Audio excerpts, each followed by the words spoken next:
مساء الخير عليكم. النهاردة هنشوف طاقة الأرقام بالودع.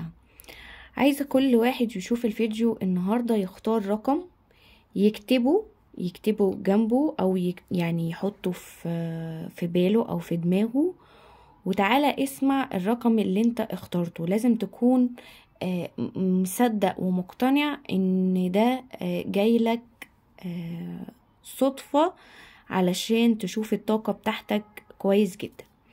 طيب هبدأ دلوقتي باللي اختاروا الرقم الفردي، اللي اختار الرقم الفردي، الأرقام الفردي. بسم الله. طاقة الرقم الفردي بتقول عندك الشريك، عندك حيران، عندك شريك أو حبيب، خطيب، زوج حيران في أخذ قرار بمصير العلاقة بتاعكم، حيران بين الرجوع أو البعد، لكن هو مش مرتاح في البعد. يعني هو حيران إن هو عايز يبعد أو يرجع، بس هو مش مرتاح خالص في البعد بينكم. البعض منكم الشريك يعني الارتباط في منكم الشريك راح ارتبط بالغير وفتح عنده مجال علاقة او خلاص دخل في علاقة، لكن هو برضو في العلاقة دي عنده مشاكل، في مشاكل في العلاقة اللي هو حاول يستبدلك بيه. يعني حاول بالطرف الثالث ان هو يروح ويدخل ويدخل طرف ثالث علشان يحاول يرتاح شوية، لكن اللي انا شايفة ان هو برضو عنده طاقة مشاكل وعنده طاقة زعل وعنده طاقة ألم.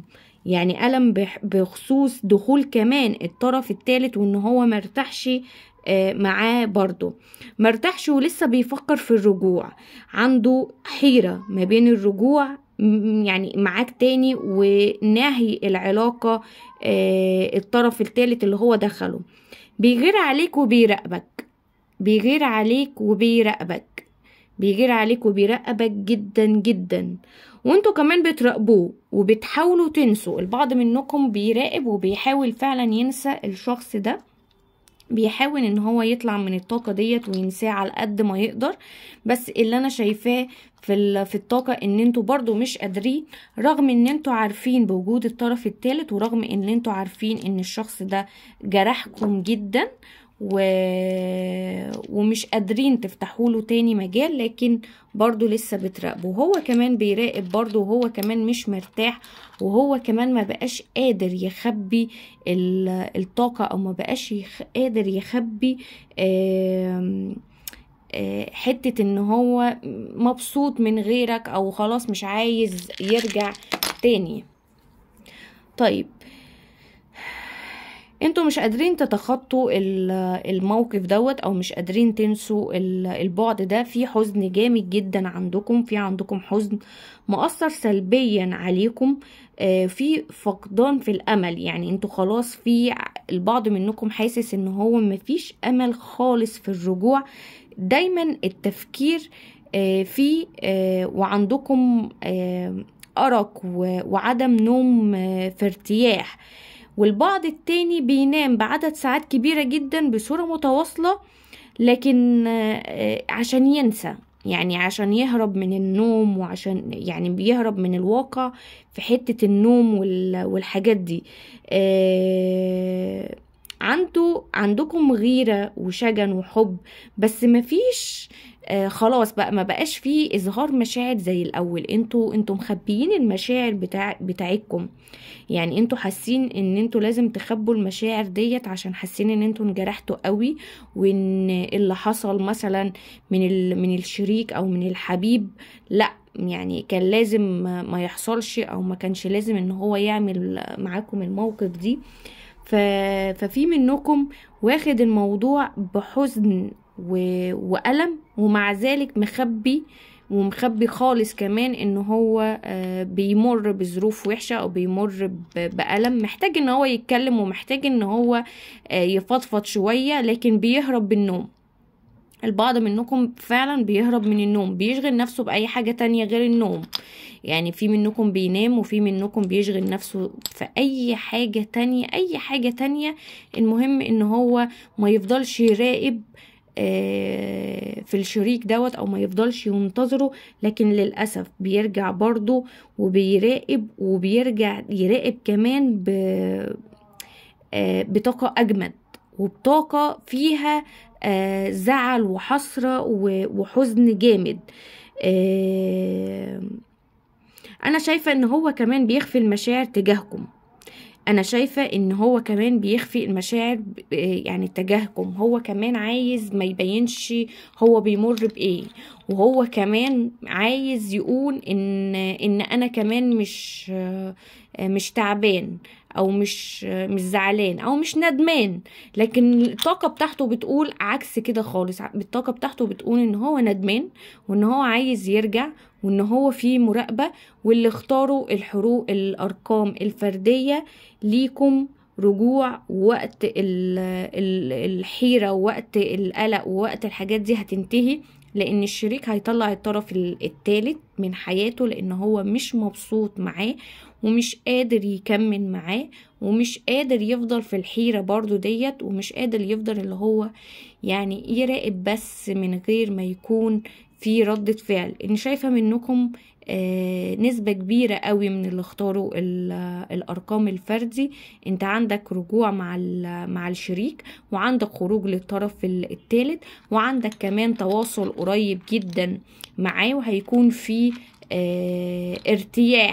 ارتياح جامد جدا خلال الشهر اللي جاي، او الفترة اللي جاية دي. هتكون عندك ارتياح من القلق والتوتر والخوف والمشاكل دي كلها اللي انت حاسس بيها.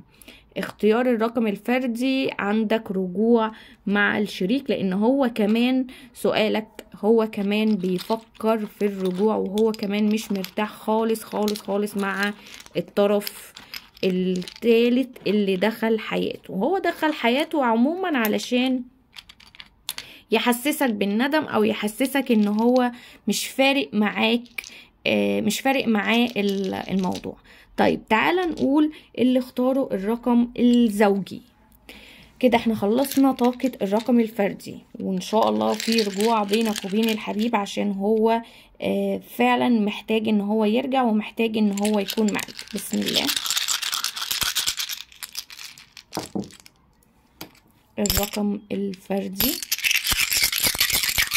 بسم الله. طيب الرقم الفردي بيقول لك كده، الودع بيقول لك كده يا صاحب الرقم الفردي. الشريك بيهتم كتير قوي بالماديات والشغل، يعني هو عنده اكتر حاجة عن المشاعر. بيهتم بالماديات وبالشغل، او هو مش لاقي وظيفة كويسة وبيحاول يدور. يعني بمعنى اصح الطاقة بتاعته متوجهة اكتر في حتة الشغل والفلوس وتدوير على شغل، على مستقبل. يعني هو مش واخد العاطفة، او ما بيفكرش دلوقتي بالعاطفة بشكل كبير قوي زي ما انت يعني متخيل. بيلهي نفسه بطاقة الفلوس والشغل، او بتدوير على الشغل، لان ديت طاقة اللي ظهراله طاقة اكتر فيها وظيفة، فيها شغل، فيها فلوس، فيها سعي على مستقبل، مش مشاعر. في عندكم حزن وكسرة. يعني انا شايفة ان في ضيق يعني حد حصل ليه خيانة وغزلة جدا، اديت له كتير قوي يا صاحب حروف الزوجي، اديت له كتير قوي، وهو ما ادكش اللي انت اديتهوله. هو ما ادكش اللي انت اديتهوله في العلاقة دي، بل بالعكس، ده هو خد منك طاقة، خد منك حب، خد منك وقت، خد منك مشاعر. انت اللي اديت جدا. وشايفة ان البعض منكم حصل بينهم مشادات وفي بلوكات حصلت. يعني انتوا دخلتوا في فترة فيها مشادات، وفيها بلوكات، وفيها زعل، وفيها فعلا حسرة، اللي انت حاسس ان انت اتاخد منك وزعلان على نفسك قوي قوي قوي بسبب اللي حصل معاك وبسبب اللي اتاخد منك من الطاقة.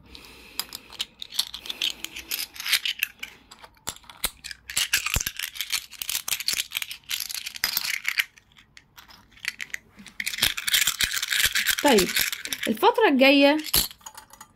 الجاية انا شايفة ان في مبادرة منه هيكلمك او هيبعت لك رسالة، في مبادرة منه هيكلمك او هيبعت لك رسالة او هيتصل بيك يصالحكم، هيبعت لكم حد مثلا مرسال، لان في مبادرة منه، في مبادرة باينة قوي قوي قوي ان هو عايز المبادرة دي وعايز الصلح دي، وهترجع احسن من الاول. يعني لسه هيرجع احسن من الاول. الحاجات النقط اللي كانت بتضايقك من الشريك والحاجات دي، لا هو هيرجع احسن من الاول، ولسه عنده تفكير فيك. يعني لسه عنده تفكير فيك رغم انشغاله بأمور تانية، لكن هو برضو لسه بيفتح ليك او لسه حطك في مكانة عنده ان هو بيفكر، حاسس ان انت اديته كتير وحاسس ان هو ما عملكش حاجة. هو بيشغل نفسه لكن بيرجع يفكر تاني فيكم. علاقتكم الفترة دي هتبعد شوية عن المشاكل والخناقات بعد ما هيحصل الرجوع، هتبعد شوية عن المشاكل والخناقات وهتكون حلوة جدا. الشريك عموما في الطاقة بتاعت الحروف الأرقام الزوجي هو بيحبك رغم المشاكل والخناقات والدايرة اللي احنا فيها دي. ان الشريك بيحبك وبيحبك قوي، بس هو أناني. يعني الطاقة دي بتقول ان الشريك اناني، دايما بيختار نفسه، يعني دايما بيختار نفسه، عشان كده هو انت حاسس ان انت مش رقم واحد عنده. وزي ما انا قلتلك بيختار الشغل، الماديات، السفر مثلا، بيفكر في كذا حاجة وبيسيب المشاعر اخر حاجة، ومع ذلك بيحبك، بس هو اناني شوية معاك. دايما بيختار نفسه قبل اي حاجة، يعني دايما بيختار نفسه قبل اي حاجة. دايما بيقول انا وبعد كده يجي بعدي اي حاجة، وفاكر ان هو كده صح، فاكر ان هو لما يختار نفسه ويظبط امور حياته يبدأ بعد كده يظبط الامور معاك، ويبدأ بعد كده يختار الدنيا معاك ماشية ازاي، وفاكر ان كده الاصلح ليك. طيب انا شايفة ان البعض منكم في مقابلة بينك وبين الحبيب دوت او الشريك ده قريب، في صلح وفي عتاب وفي هدية. انا شايفة ان في هدية جايالك، حد منكم هيجيب هدية للتاني، يعني ممكن تكون انت اللي هتبادر بالهدية او هو اللي هيبادر بالهدية، لان انا شايفة في مقابلة بينكم وفي هدية بينكم. المقابلة هتكون فيها عتاب قوي، يعني في البعض منكم هيعاتب وهيمشي، يعني لدرجة ان هو هيعاتب وهيمشي قبل حتى الرجوع، مش هيحصل الرجوع في نفس المقابلة. شايفة ان انت هتعاتب معاه جامد جدا وبعد كده ممكن تمشي او ممكن تسيبه او ممكن تطلع من المكان دوت. لكن انا شايفة ان في تفكير في هدية، البعض منكم هيجي لإما هيجيب هدية لإما هيجيله هدية. والمقابلة اللي بعد كده هيحصل في ناس منكم المقابلة من أول مرة هتكون كويسة بعد العتاب، وفي البعض منكم خد اللي ينطبق عليه هيعمل العتاب ده وهياخد بعضه ويمشي، يعني هياخد بعضه ويمشي لأنه هيكون زعلان جدا وهيكون حاسس ان هو مجروح وعايز بس يطلع الكلام اللي جواه او يطلع الطاقة اللي جواه فقط لا غير. في المقابلة ديت ان شاء الله هتحصل قريب جدا جدا جدا، هيكلمكم من الفترة دي وهيبدأ يعني يلمح لكم ان هو عايز، او هيبعت مرسال او هيبعت رسالة زي ما احنا قلنا. انا شايفة كمان برضو ان في الطاقة ديت الشريك بيغير عليك جدا، يعني بيغير عليك، ويمكن طاقة الغيرة دي ساعات بيخبيها، لكن في طاقة غيرة عليك جدا، يعني في طاقة غيرة عليك جدا جدا جدا جدا جدا يا صاحب الأرقام المجوز. طيب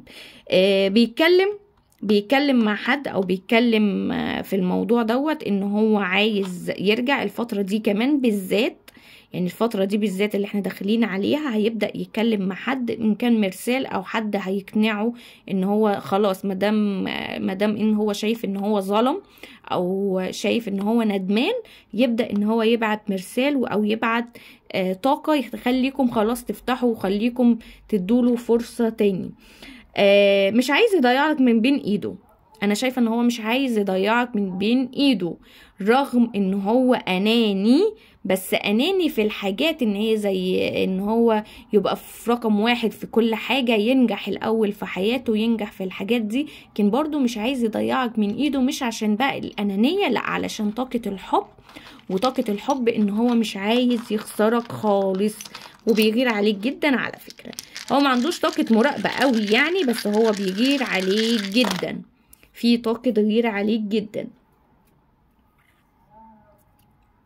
طيب انا شايفه ان في طاقه الحب موجوده بينكم انتوا الاتنين، رغم ان في البعض منكم بيقول لا خلاص انا نسيت الطاقه دي، او انا هنسى الطاقه دي وهطلع من الطاقه دي. بس انا شايفه ان اصحاب الارقام ديت لا، لسه في طاقه حب، لسه في طاقه يعني رجوع. عندك عتاب وعندك مقابله، وهتكون قويه جدا الفتره الجايه. الشريك هيبدا يبعت لك رساله او مرسال او اتصال، يعني في مبادره هتكون منه هو مش منك انت، في مبادرة هتكون منه هو مش منك انت. هيبدأ ياخد معاك مبادرة او هياخد معاك موقف ان هو يرجع. الشريك هنا في الطاقة دي بتقول ان هو اناني في حتة ان هو عايز يكون رقم واحد في كل حاجة، بيفكر في الشغل اكتر، بيفكر في مستقبله اكتر، في الماديات اكتر، مادي يعني عايز الدنيا تكون مفتوحة ليه في الماديات وناجح والحاجات ديت. ومع ذلك برضو لسه حاسس بتأنيب الضمير من ناحيتك، وحاسس ان هو فعلا جرحك وزعلك. هتعاتبه وهتتقابلوا، وهيبقى في طاقة هدية منك او منه، لان في طاقة هدية، وهيبقى حاصل بينكم رجوع، وهيحصل تغيير تام. الطاقة اللي قدامي بتقول ان هيحصل تغيير تام، يعني الشخص ده مش هيفضل على طول متجاهل او على طول حاسس ان هو لازم يكون رقم واحد، وان هو لا يتجاهلك او ما يديكش طاقة الحب بتاعتك اللي انت تستحقها والحاجات دي. لا انا شايفة ان هيبقى فيه تغيير تام في العلاقة دي، هيبدأ يرجع معاك تاني بطاقة حب كويسة، طاقة حب كويسة جدا جدا جدا، هيبدأ يفتحها لك، وهيبدأ يتغير واحدة واحدة، يعني لازم تصبر عليه. الطاقة دي بتقولك ان انت لازم تصبر عليه وتاخد خطوة خطوة معاه، علشان الدنيا تكون ماشية بالنسبة لك، وان شاء الله يكون خير. يوجد قراءات خاصة للي حابب قراءة خاصة بالودع او التاروت.